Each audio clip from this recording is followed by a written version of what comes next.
Untuk urusan gelar juara Liga 1 2022-2023, skuad PSM Makassar dinilai lebih layak dibanding dua pesaingnya, Persib Bandung dan Persija Jakarta. Skuad PSM Makassar memiliki sejumlah capaian atau rekor musim ini yang lebih mentereng dibanding Persib Bandung dan Persija Jakarta. Hal ini kemudian membuat PSM Makassar lebih difavoritkan dibanding Persib Bandung dan Persija perihal perburuan gelar juara Liga 1 musim ini. Dan berikut disajikan 4 rekor AJ PSM Makassar sepanjang Liga 1 2022-2023 hingga pekan ke-27. 1. Kemenangan beruntun. Skuad PSM Makassar memegang rekor sebagai tim dengan kemenangan beruntun terbanyak dibanding klub Liga 1 lainnya. Rekor yang dicapai PSM Makassar yakni 7 laga dengan kemenangan beruntun.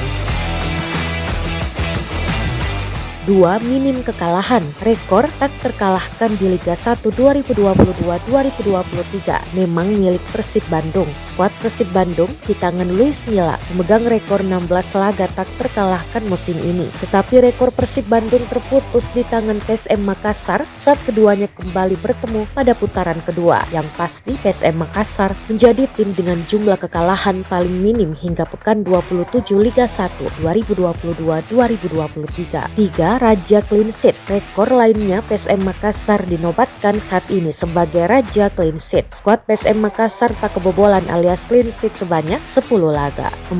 Shoot on target terbanyak dengan jumlah gol kedua terbanyak sejauh ini. Sudah barang tentu PSM Makassar menjadi tim dengan jumlah sepakan mengarah atau shoot on target terbanyak pula.